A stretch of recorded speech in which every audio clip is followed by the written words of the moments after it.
Okay बेटा, school boards में mechanical energy conservation अगर हमें आएगा कि ड्राइव करके दिखाओ तो कैसे करके दिखाना है, काफ़ी आसान तरीका है। ठीक है, हम क्या करेंगे, सबसे पहली बात ये हम मानेंगे हाइट, यहाँ पर ये रेफरेंस है। ठीक है, रेफरेंस पे हम पोटेंशियल एनर्जी मानेंगे 0।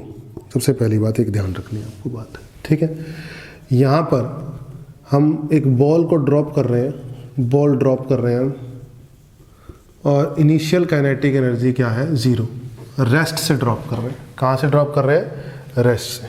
ठीक है ना, और यहाँ पोटेंशियल एनर्जी क्या मान रहे हैं हम, रेफरेंस में 0। तो इस पोजीशन को A बोल दो।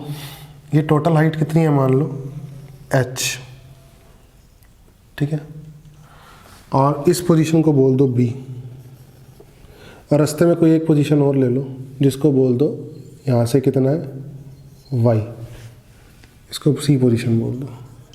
ठीक है, तो A पे B पे C पे काइनेटिक प्लस पोटेंशियल का सम हम देख लेते हैं क्या आएगा, सेम आएगा। तो A पर एट A ध्यानपूर्वक देखेंगे, काइनेटिक एनर्जी 0 है और पोटेंशियल एनर्जी कितनी है, कितनी है mgh होता है। पोटेंशियल एनर्जी में चेंज क्या होता है, mgh। इनिशियल अगर 0 है, मतलब रेफरेंस अगर 0 यहाँ से मान रहा हूँ, तो यहाँ से अगर 0 है तो यहाँ कितनी हाइट ऊपर है, h, तो mg कैपिटल H, समझे। एट C पर काइनेटिक एनर्जी क्या होगी, हाफ m vc स्क्वायर। यहाँ पे वेलोसिटी होगी c, vc वेलोसिटी होगी क्या, नहीं होगी इसके पास, पक्का होगी। और पोटेंशियल एनर्जी कितनी होगी c पे, mg। अगर इसको रेफरेंस मान रहा हूँ तो इससे कितनी हाइट ऊपर, ये हाइट कितनी है, ये टोटल h है, ये y है, तो h माइनस y। बोलो सही है। और यहाँ से यहाँ अगर मैं बात करूँ तो v square minus u square is equal to 2as अगर मैं लगाऊँ तो v क्या है, vc का स्क्वायर, और नीचे है तो माइनस vc का स्क्वायर, 0 का square, 2 gravity minus g, displacement minus y। सही है, तो vc का स्क्वायर कितना आएगा 2gy, तो उठा के डाल दो, हाफ m vc का स्क्वायर काइनेटिक एनर्जी c पे, जो कि आएगी हाफ m 2gy, 2 से 2 कट जाएगा, mgy काइनेटिक एनर्जी आ गई c पे।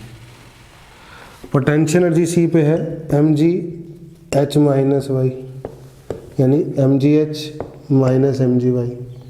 तो total energy, total mechanical energy c पे mgh minus mgy, potential plus kinetic mgy, cut गया, ये कितना आ गया mgh। बोलो सेम आ गया कि नहीं आ गया।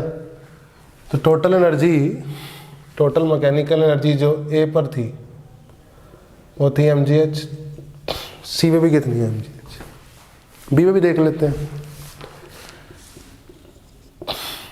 यहाँ वेलोसिटी क्या होगी vb, क्या होगी वेलोसिटी vb। तो यहाँ पे काइनेटिक कितनी आएगी, हाफ m vb का स्क्वायर। पोटेंशियल एनर्जी b पे कितनी आएगी, रेफरेंस वो खुद ही है, खुद रेफरेंस पे 0 मान रखी है हमने, तो कितनी आएगी 0, कितनी आएगी 0। तो टोटल एनर्जी कितनी आएगी, हाफ m vb का स्क्वायर, v स्क्वायर फिर से ओनली,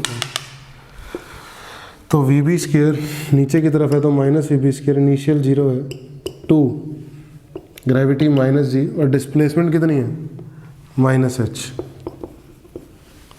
तो vb कितना आ गया 2gh, 2gh। सही है ना, आसान है। तो टोटल एनर्जी कितनी आ जाएगी, हाफ m 2gh, 2 से 2 कट गया mgh, कोई बड़ी बात नहीं है। तो टोटल एनर्जी जो C पे है, जो B पे है, जो A पे है, तो total mechanical energy at A equal to total mechanical energy at B equal to total mechanical energy at C। तो इस तरीके से आप दिखाओगे total mechanical energy is conserved, total mechanical energy is conserved. School के लिए आएगा तो इस तरीके से दिखाओगे, समझ में आई। और कंपटीशन के लिए मैंने आपको बता दिया टोटल मैकेनिकल एनर्जी कब कंजर्व होती है, जब नॉन कंजर्वेटिव फोर्सेस का वर्क क्या होता है, 0 होता है। ठीक है, सिंपल सी बात है, आपको पता होनी चाहिए।